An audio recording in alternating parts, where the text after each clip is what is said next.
UABC Radio y el Centro de Estudios China Baja California presentan Diálogos sobre China y el mundo. El podcast.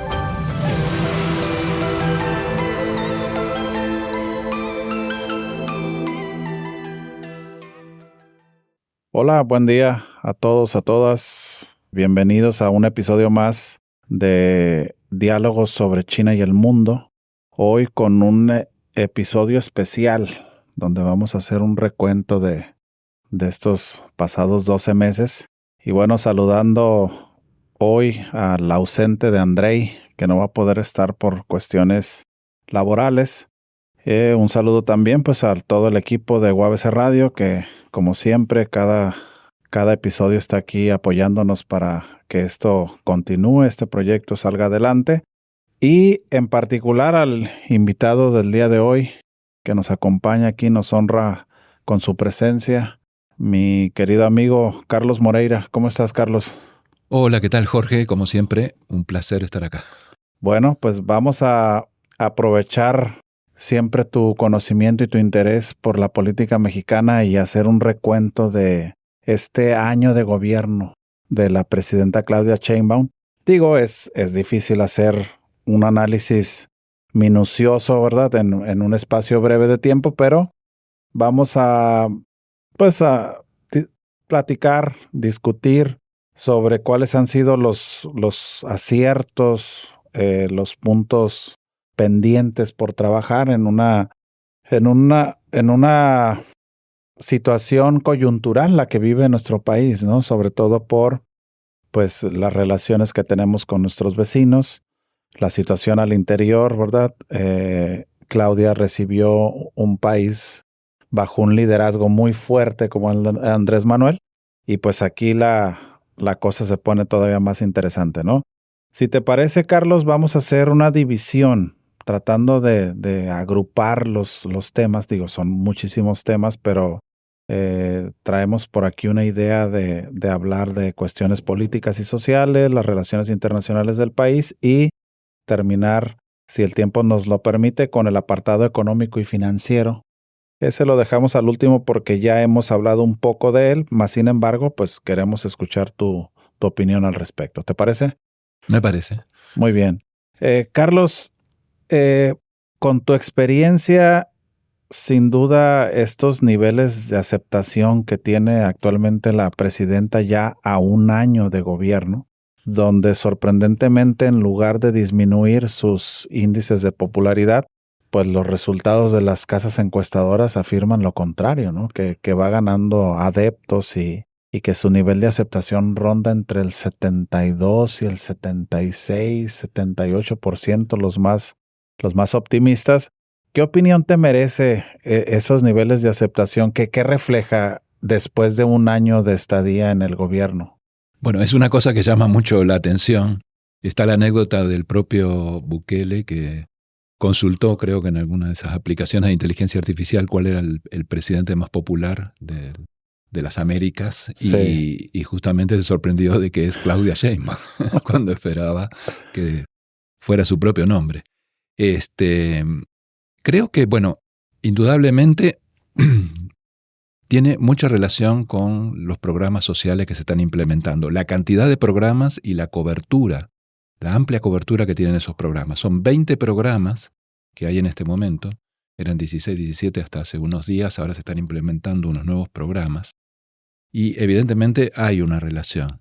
Es muy difícil gobernar sin programas sociales. Sí. Entonces, ese apoyo creo que en parte se explica por allí. Además, son ayudas sociales que ahora ya tienen rango constitucional. Ella, en el informe del primer año de gobierno, dio algunas cifras interesantes, como la reducción de los niveles de pobreza. Creo que dijo que 13.5 millones de mexicanos han salido de la pobreza en los últimos 6 años, 7 años desde que comenzó la gestión de López Obrador. En los últimos 2 años específicamente pasó del 36.3 al 29.6 la pobreza, y también se ha reducido la extrema pobreza. Entonces creo que la popularidad de Claudia Sheinbaum está muy ligada a los programas sociales.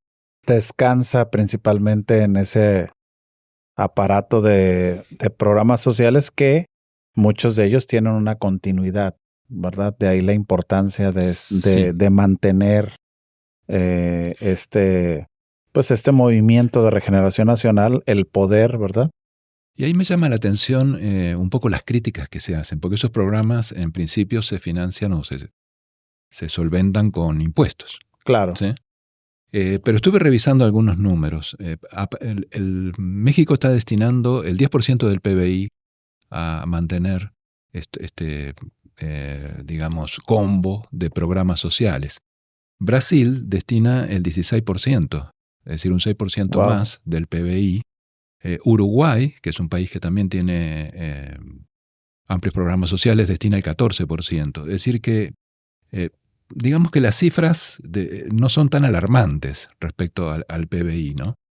¿Por qué crees tú entonces que haya, digo, esto lo puedes escuchar con el mexicano común, haya tantas personas que critiquen esta forma de trabajar hacia la gente más desprotegida, ¿no? Los mexicanos que más necesitan, y que esta crítica se viene dando desde el anterior presidente del país? ¿Por qué crees tú que, a pesar de que no sea tanto dinero en comparación a otras naciones del continente, y que los resultados parece ser están ahí evidentes de una mejora en la calidad de vida de millones de mexicanos, existe una crítica tan fuerte hacia ellos? Sí, incluso como para reafirmar estas cifras, el otro día escuchaba a Ciro Gómez Leiva, que no se puede decir que sea alguien oficialista. No, para nada. Y decía que estas cifras del INEGI son creíbles, porque el INEGI es creíble, ¿no? ¿Por qué? Bueno, no todo el mundo puede estar de acuerdo con todo lo que se hace. Y yo creo que hay un porcentaje de la población que tradicionalmente se opone a esto por, cuestiones, digamos, de perspectivas o de maneras de ver la vida. Es decir, hay un 20% que tiene una perspectiva mucho más individualista y menos solidaria, y que eso existe en todas las sociedades, más o menos, en algunas son un porcentaje mayor, en otro menor.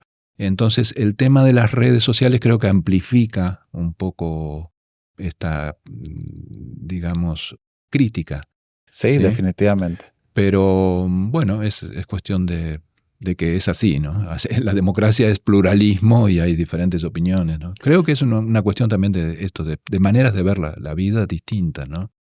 Una más solidaria, otra más individualista, eso existe siempre. Sí, son perspectivas distintas, aunque pues en el histórico de nuestro país y su funcionamiento resulta interesante cómo esta forma de verlo más solidario, pues al final de cuentas rinda buenos frutos, ¿no? Y hablando en particular, Carlos, de los colaboradores, digo, no podemos profundizar tanto porque son muchísimos, pero ¿tú cómo viste la composición del equipo de gobierno de Claudia Sheinbaum, donde, al ser ella la primera mujer que dirige esta nación, pues tiene siempre un toque particular de mayor equidad, de darle jugada y apertura a cargos importantes a mujeres también, pero que igual siempre va a haber ciertas críticas? ¿Tú qué opinión te merece ese equipo que ahorita la acompaña? Así es.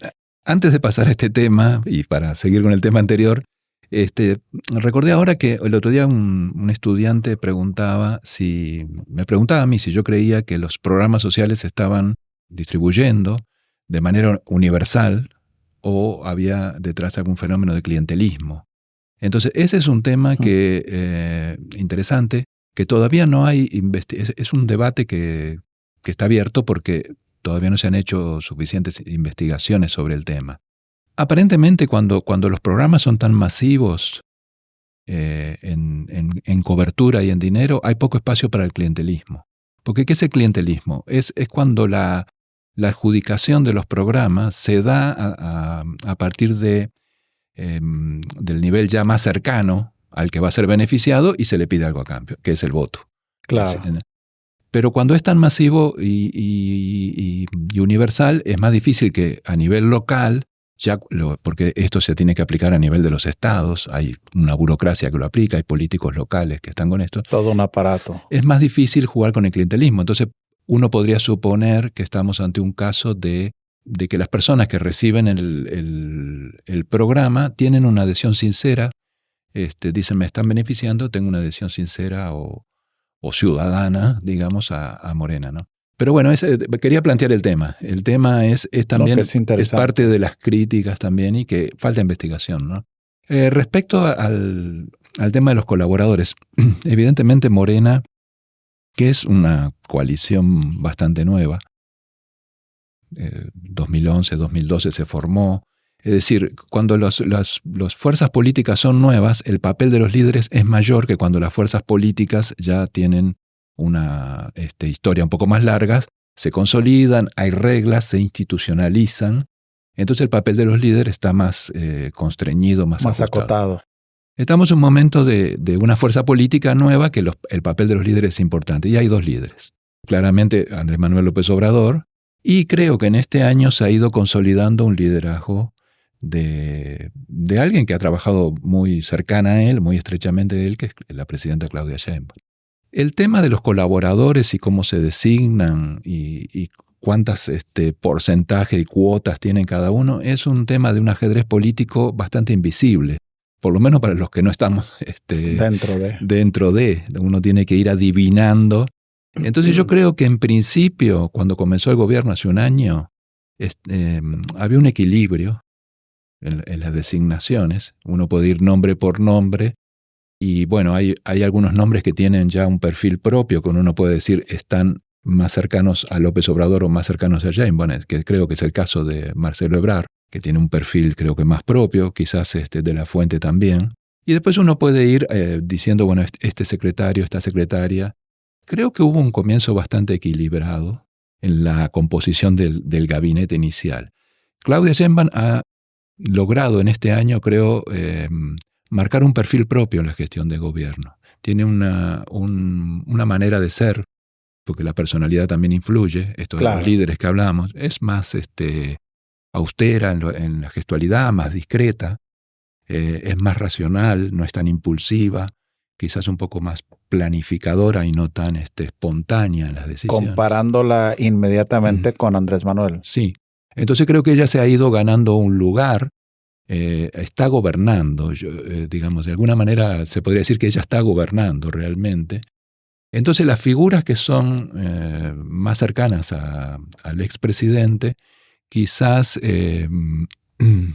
siguen ocupando los cargos formalmente, pero habría que ver hasta qué punto tienen el control de la gestión. Quizás están todavía en los cargos formalmente, pero quizás la gestión esté más en manos de personas cercanas a Sheinbaum. Bueno, uno, como te decía, es un ajedrez político bastante invisible. Es muy interesante, ¿no? Que uno tiene que ver algunas cuestiones simbólicas. Yo creo que en los últimos 2 meses o mes y medio han pasado 2 cosas que podrían indicar esto. Una fue, bueno, el propio acto del informe, es decir, el lugar que se le reservó, el espacio que se le reservó a las personas más cercanas al expresidente López Obrador, un lugar más secundario, allí entre vallas y qué sé yo. Y lo otro podría ser la iniciativa que ella mandó para reformar la ley de amparo. Esa iniciativa en el Senado tuvo una modificación que fue incluir la retroactividad, una modificación que la hacía retroactiva. Eso va prácticamente contra todos los libros de derecho. Las leyes no pueden ser retroactivas. No. Y entonces, que evidentemente era contradecir un poco esa iniciativa que había mandado la presidenta. Ella logró que se dara esa modificación, que se deshiciera, o por lo menos dio la orden para que los diputados con el manejo político que tiene sobre las cámaras, ¿no? Sí. Entonces creo que está gobernando y creo que se va recortando un perfil importante en esa gestión de gobierno. Ahora, yo por ahí te comenté en algún momento de nuestras charlas que siempre aprovecho tu estadía acá para conversar sobre estos temas que no son fáciles, que mucha gente no les interesa, ¿no? Yo creo que son primordiales, que a mí me parece que acontecimientos que ocurren de unos meses para acá por lo menos yo percibo que son señales de que ella se quiere quitar ciertas figuras de encima que son más ligadas al anterior sexenio, ¿no? No sé qué te parezca a ti, pero incluso eso permite empezar a vislumbrar su juego con su equipo, ¿verdad? Empezar a delinear ciertos perfiles que van a ser en unos meses, tal vez en un poco tiempo, pues esos famosos presidenciables. No sé qué opinión te merezca eso. Sí, creo que ese es un punto muy importante. No creo de ninguna manera que haya ninguna ruptura entre Claudia Sheinbaum y Andrés Manuel López Obrador, pero sí puede haber que ella deje, o que sí haya una ruptura con estos colaboradores incómodos, con estos personajes incómodos, y creo que López Obrador no haría nada al respecto. Es decir, esa sería una hipótesis. Creo que sí, que la perjudican en cierta manera en la imagen. Al otro día alguien preguntaba si perjudica o no. Yo creo que sí. Entonces creo que o los va a ir alejando, dejando lugares secundarios, y creo que no va a haber ningún tipo de conflicto o de brecha con López Obrador al respecto. O sea que pienso que sí.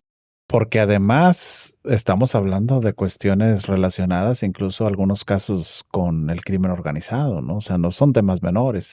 Yo creo aquí que también coincido contigo. Es inteligente, ella es hábil y seguramente esto se platica al interior de la cúpula y empiezan poco a poco a ver ciertos indicios de que estos personajes van a tener que jugar o un rol mucho menos protagónico o de plano quedar fuera de la jugada, ¿no? Sí, porque además cuando las encuestas que le preguntan a la opinión pública cuáles son los problemas que más le preocupan, la corrupción es uno de los tres primeros. Está Claro. la cuestión económica, la inseguridad y la corrupción. Son los tres que están en el podio, digamos. Entonces Sí. no es un tema menor.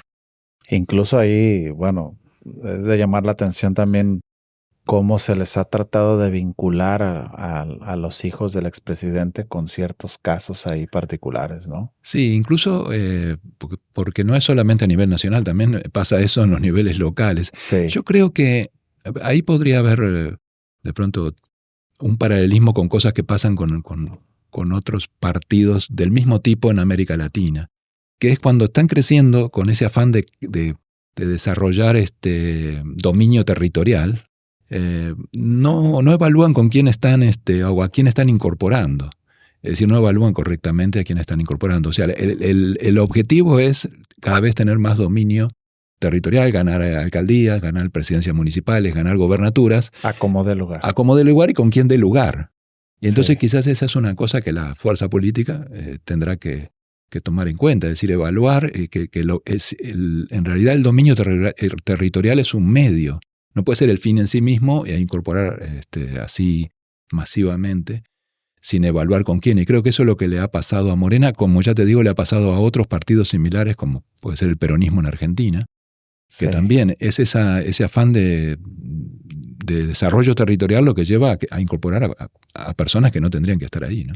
Ahora, falta todavía... Es decir, se deja de lado lo programático y lo ideológico y la cuestión es ganar la Sí, elección. a como de lugar Acomodé y lugar. abarcar distritos y tener representatividad en prácticamente todo el país, ¿no? Como lo ha logrado Morena en tan poco tiempo. Sí, fíjate que uno mira ese desarrollo que continúa, digamos, y se pasó de una elección muy competitiva en el 2018 con dos bloques o un bipartidismo competitivo y se está pasando a una situación de partido dominante. No estamos en la situación de partido hegemónico que gana todas las elecciones, sí o sí, pero sí de partido dominante, es decir, que Morena se ha convertido en el partido que casi seguro gane las elecciones, ¿no? Entonces, eso ha pasado en muy poco tiempo. ¿Y cómo percibes tú este resurgimiento de algunas fuerzas políticas que, por lo menos a nivel nacional, pues no han obtenido los resultados que se esperaba de ellas, ¿no? Hablamos específicamente del PRI, por un lado, del PAN, y esta aparición en ciertas entidades federativas, como lo es el de Movimiento Ciudadano. Realmente pudiéramos pensar, ya para ir cerrando esta parte de la cuestión política y social, Carlos, que en el proceso de elecciones intermedias y obviamente mucho más alejada la próxima elección federal, pudieran realmente ser fuerzas políticas que compitan, que propongan y que traten de arrebatarle ciertas posiciones al partido hegemónico hoy en día en México, que es Morena? Bueno, como te decía, hoy es muy difícil estar en la oposición porque estamos en una situación que se está tendiendo a partido dominante en los 300 distritos federales. Una fuerza que me llama la atención es la de Movimiento Ciudadano, con Jorge Álvarez Maínez.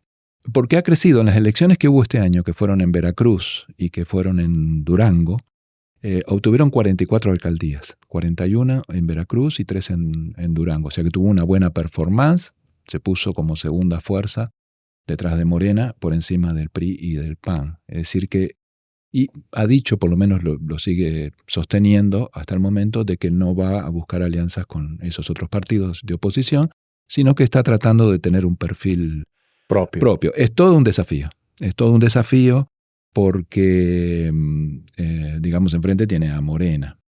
Digamos, los partidos siempre van, ahora voy al PAN, que también quiero decir algo. Los partidos siempre van a donde, bueno, eso decimos los politólogos, a donde está el voto mediano, es decir, la tendencia sería en una distribución de izquierda a derecha, suponemos que la mayor parte, es una hipótesis, del electorado se distribuye en torno al centro. En cambio, en México hay una cierta polarización, que interesante, que el electorado está más corrido del centro izquierda a la izquierda, digamos.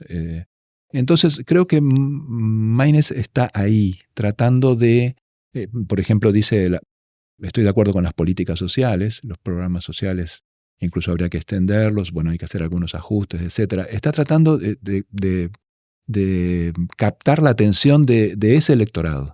Que es el grueso del padrón. Obviamente no es todo. Yo, como te decía, creo que hay puede ser un 10, un 15, hasta un 20% que está más a la derecha, y creo que eso tiene que ver con este replanteo que se ha hecho en estos días de un nuevo PAN. Que el PAN está abandonando el centro, abandona la alianza con el PRI, está abandonando ese centro derecha en el que estaba y digamos, incluso por la elección del lema, parece un lema más de extrema derecha, patria, familia y libertad. Digamos, hay allí un electorado que tiene que ver con la polarización. Es decir, sí, hay una polarización, hay allí un electorado que de pronto es una prueba, recién comienza, no sé cómo evolucionará, ¿no? Entonces el centro entra a quedar un poco vacío, ¿no? de propuestas. El PRI no sé qué piensas tú, no aparentemente no ha reaccionado todavía. No se ve ni siquiera desde la cúpula un liderazgo que empiece a tratar de, por lo menos en el discurso, plantear un escenario un tanto distinto que pudiera ser atractivo para el electorado en los próximos procesos. Fíjate que ese espacio más de derecha o extrema derecha estaba ocupada por este personaje Verástegui. Sí. Un poco en soledad, pero ahora... podrían ser los que lo acompañan. Sí, podría ser ahí. Digamos, hay una tendencia regional y mundial hacia la derecha o la extrema derecha. Y hacia la polarización como tal, ¿no? Sí, ahí está Trump, ahí está Milei en Argentina, estuvo Bolsonaro. Es decir, no sería descabellado pensarlo así como estrategia. Y entonces sería la polarización. ¿Qué va a hacer Maínez ante eso? No lo sé, es una incógnita. Pero bueno, creo que decía Borges que a medida que uno va creciendo, las posibilidades de sorpresa languidecen. Bueno, creo que la política no le da la razón. Siempre hay posibilidades de sorprenderse.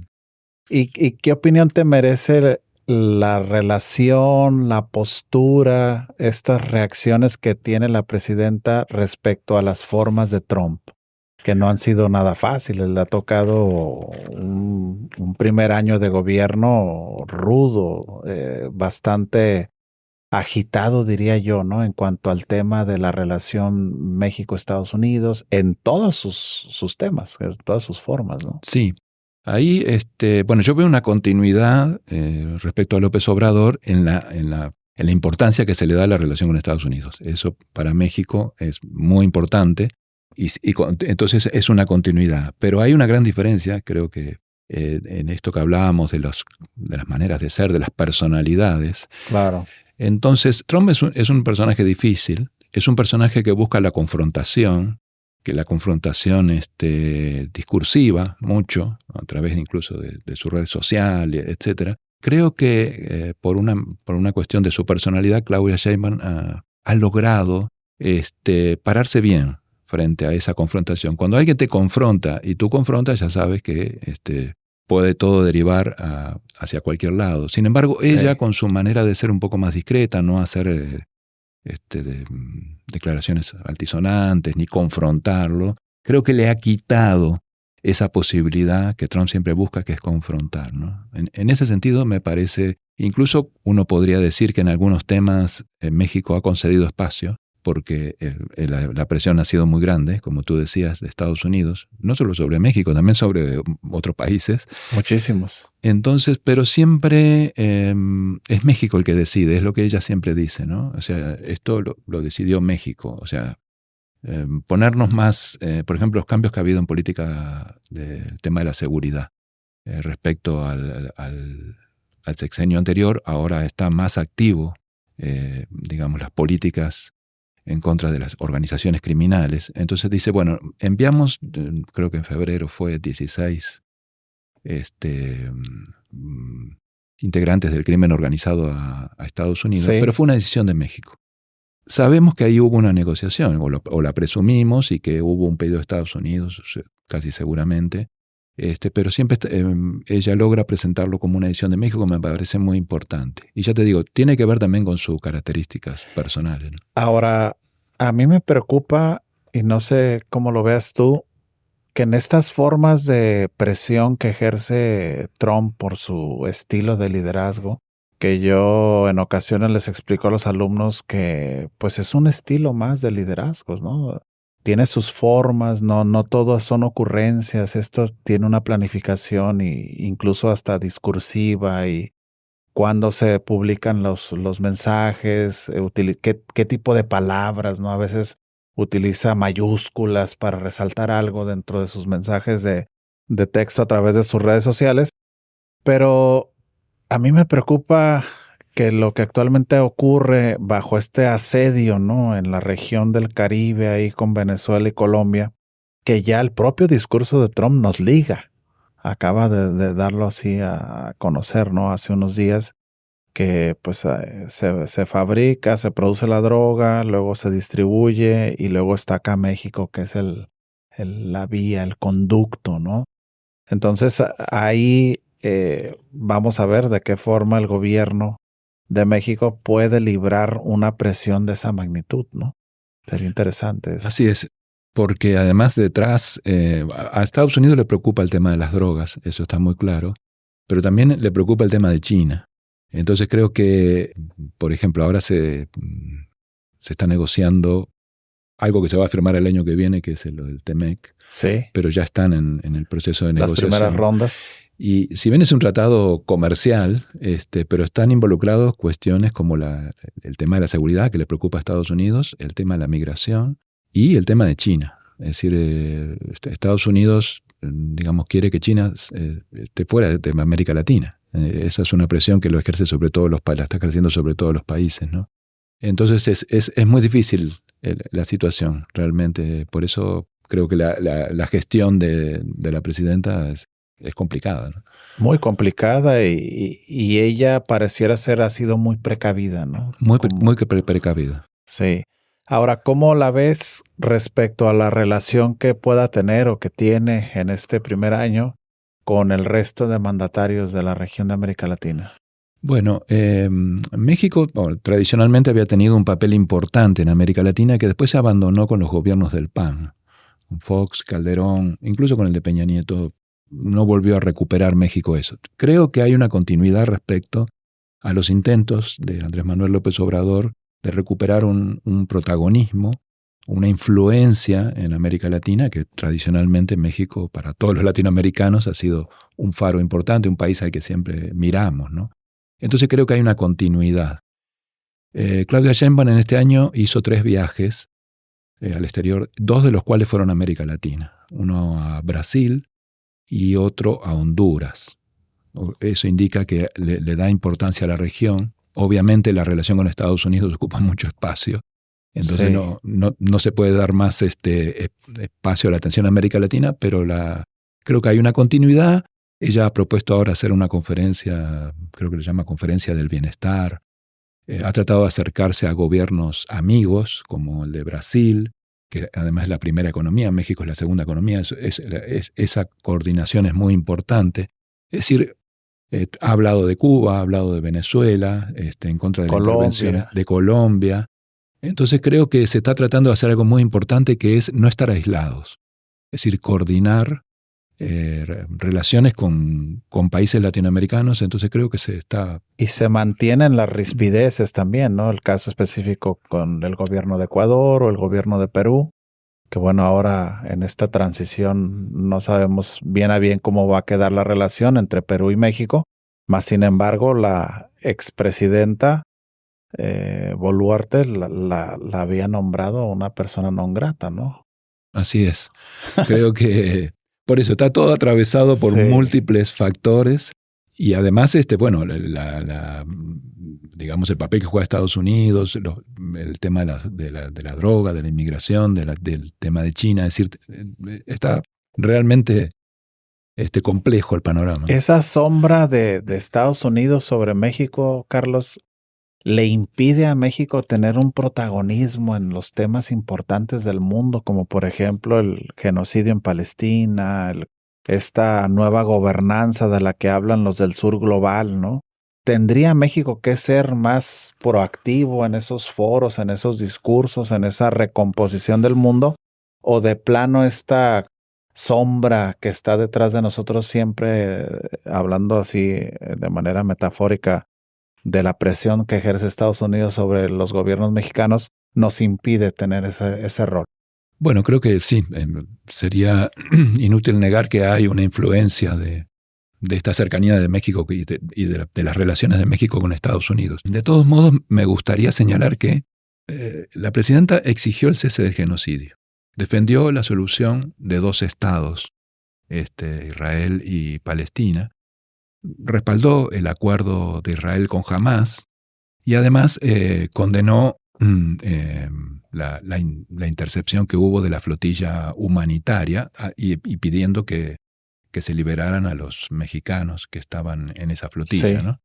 Es decir, creo que ha tenido un posicionamiento sobre el tema. ¿Qué se le está pidiendo? ¿Qué dicen los críticos? Que tendría que romper las relaciones con Israel. Ese es un paso muy, muy difícil de dar, e incluso porque pocos países lo han hecho, pero incluso habría pasos intermedios. Es decir, no hay que, digamos, pasar de una cosa a la otra. Hay países que han retirado al embajador. Quizás ese podría ser un paso intermedio a dar. Pero digo, dentro de la situación se ha tenido tomas de posición y obviamente siempre hay más cosas para hacer, ¿no? Sí, definitivamente el margen de maniobra de cosas por hacer, sobre todo en este tema tan delicado para el mundo, pues es todavía bastante amplio, ¿no? Ahora, ya acercándonos al cierre de esta charla, Carlos, aprovechando y abusando de tu tiempo, ¿cómo ves el escenario mexicano en el apartado económico en este primer año de gobierno donde, pues dicho sea de paso, los pronósticos iniciales previo al arranque del 2025, pues se quedaron bastante lejos de lo que en la actualidad se dice va a lograr crecer nuestro país, ¿no? Estamos hablando de, sobre todo, los pronósticos de la Secretaría de Hacienda y Crédito Público que habían sido bastante, pues, optimistas, diría yo, ¿no? Pecando de optimistas, pero ahorita con las revisiones que se hicieron en este mes de octubre por parte del Banco Mundial y del Fondo Monetario, ligeramente han mejorado el pronóstico de crecimiento al cierre de este 2025. Pero ¿qué opinión te merece, viéndolo de una persona que vive en el Cono Sur y que analiza y le gusta y quiere mucho a México? ¿Cómo ves este primer año? Digo, es un periodo muy corto, más sin embargo, pues ya se pueden ver ciertas cosas, ¿no? Sí, y decían anteriormente que es uno de los tres problemas, la situación económica es uno de los tres problemas que más preocupan a los mexicanos. Los cambios en los pronósticos creo que es algo habitual. En todos los países pasa que se hace un pronóstico al inicio de año. Por ejemplo, vi que en abril la Morgan Stanley calculaba un crecimiento de 2,5 para México. Después pasan cosas en los meses, pasan cosas con las exportaciones, pasan cosas como lo que ha pasado con los aranceles. Claro. Es decir, que influyen en que después los tipos para septiembre, octubre haya que ajustar. Ahora el Fondo Monetario está diciendo un crecimiento del 1% para este año, un crecimiento del 1,5 para el 2026. CEPAL es un poco más pesimista. Hoy consultaba, el pronóstico de CEPAL es 0,6 para México. Sí, muy bajo. Entonces, ¿qué podemos decir de todo eso? No hay recesión. Miremos la mitad del vaso lleno. Técnicamente no hay recesión porque se necesitan 2 trimestres. Sí, 6 meses consecutivos de exactamente. Caída. No lo ha habido. No hay recesión. México no está en recesión. Y mirando la mitad del vaso vacío, hay un crecimiento débil, que ya viene de varios años. O sea, México tiene un crecimiento débil ya... de décadas. Sí. Entonces, es un problema. De todos modos, me gusta contextualizar, es decir, cuánto están creciendo también los demás, porque México es la economía 15 del mundo. Entonces, ¿qué pasa con los demás? Acá tengo algunos datos. Brasil este año, el pronóstico es que va a crecer el 2%, Gran Bretaña 0,6%, Japón 0,6%. Es decir, en general los países desarrollados este año van a crecer poco, los que van a crecer más son los países emergentes, sí. que hay que ver de dónde vienen también, ¿sí? De qué situación vienen, ¿no? Entonces, hay un crecimiento débil, hay un estancamiento del consumo privado, las encuestas que se dan sobre percepción de los consumidores indican un pesimismo sobre las posibilidades que tienen los consumidores sobre que van a aumentar el consumo, es decir, hay un cierto estado, hay una preocupación, hay un crecimiento débil. Pero dentro de ese panorama, México mantiene 2 cosas que es importante, que es un tipo de cambio estable. Totalmente. Y una inflación controlada, incluso acercándose a la meta que era del 3%. Sí. Creo que hubo este mes, incluso bajó respecto una a reducción. Una reducción. Es decir, esas son 2 variables importantes, el tipo de cambio y la inflación. Lo que está faltando son las inversiones. Es decir, solamente 12 entidades federativas tuvieron aumento de las inversiones respecto al año pasado. Es decir, están faltando las inversiones, que tiene que ver con la guerra comercial, tiene que ver con esto de los aranceles. Entonces sí hay como una contención de los inversores a invertir en México. Sí. Siempre yo insisto en esto y qué bueno que lo mencionas. Ahorita me hiciste recordar que de repente se nos es fácil criticar y obviamente los números están ahí y el crecimiento del Producto Interno Bruto mexicano no es para nada el que este país necesita, acorde con su potencial y con los empleos formales que necesitamos generar año con año. Bueno, no se logró la meta. No. En la creación de empleos formales. No, tampoco, precisamente por ello, porque el PIB no alcanza a crecer y generar los suficientes. Más sin embargo, pues esto es algo mundial. Sí. Y a veces perdemos ese panorama, ¿no? O no levantamos la cabeza y observamos que prácticamente todos los pronósticos de crecimiento para este 2025 se vieron afectados a la baja por la guerra comercial detonada desde Estados Unidos, ¿no? Sí, mira, para tomar los vecinos, Estados Unidos se prevé un crecimiento de 1,8 y Canadá 1,4. Es decir, todos los países, incluso los vecinos. Sí, están sufriendo ellos mismos precisamente por esta guerra comercial que no es nada sencillo, ¿no? Ahora, esto me liga a preguntarte tu opinión sobre la postura de la presidenta respecto a este tema de aranceles. Ya un poco nos platicabas de que ha sido cautelosa y demás, pero pues se nos viene un proceso histórico, una renegociación del Tratado de libre comercio más importante que México tiene, precisamente en el norte de América con Canadá y Estados Unidos, que incluso hasta ha salido por ahí cuestionamientos fuertes de la viabilidad o del futuro del propio tratado, ¿no? Lo cual sería, desde mi punto de vista, un golpe fuerte a la economía mexicana. Pero, ¿qué opinión te merece esto? México obviamente no tiene una capacidad de negociar de tú a tú versus Estados Unidos como la tiene China, un gigante que se puede dar golpes de peso completo con el otro, ¿no? México no está bajo esas condiciones, aunque no hemos dejado de ser el primer socio comercial de Estados Unidos, incluso aumentando nuestra capacidad exportadora a pesar de las amenazas, ¿no?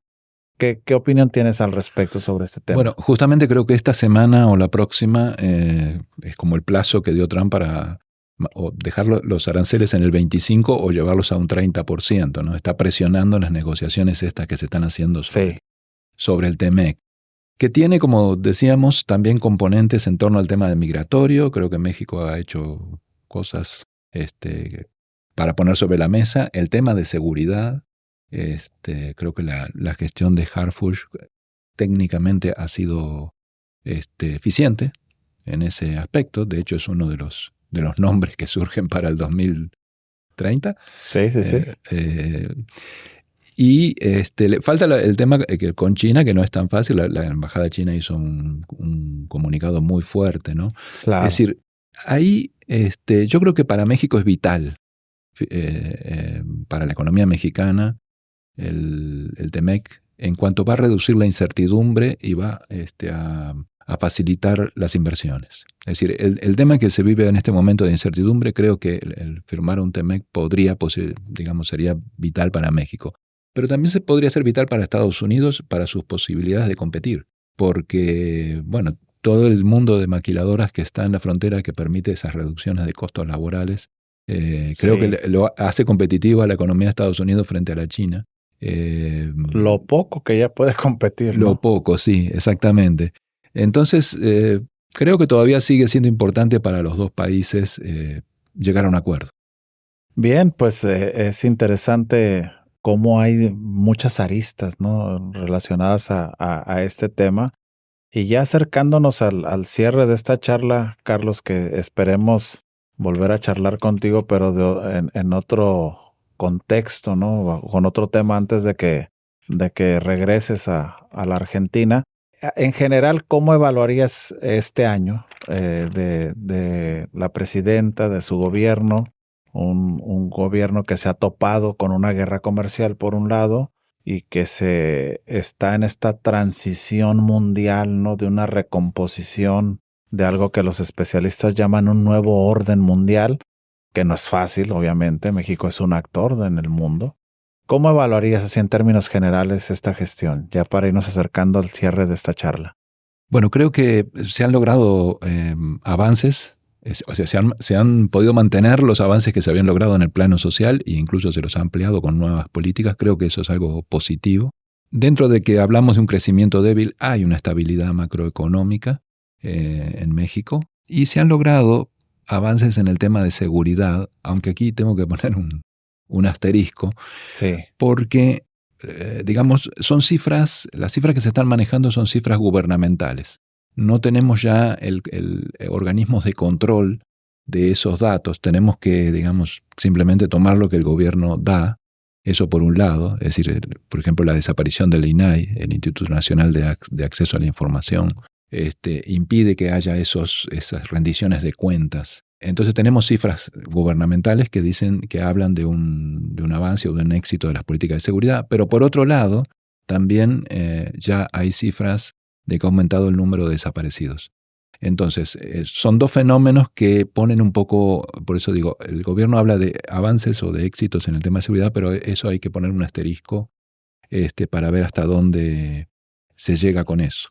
Creo que eso sería lo destacado y los debes, es decir, están los debes en materia económica, o sea, reactivar con fuerza la economía, el tema de la seguridad, que siempre es importante, y le dedicamos bastante espacio a hablar del tema de la corrupción. Creo que hay que mostrar también señales firmes en en el tema combate a la corrupción. De combate a la corrupción. Un país como México que adolece de esto desde hace mucho, mucho tiempo, ¿no? Y no es sencillo sacudirte esta enfermedad que además ahuyenta la inversión y afecta el clima para hacer negocios y demás, ¿no? Así es. Muy bien, Carlos, querido amigo, como siempre un placer charlar contigo sobre estos temas. Es mutuo. Siempre te sigo aprendiendo, a pesar de que dejaste de ser mi maestro hace bastantes años, ¿no?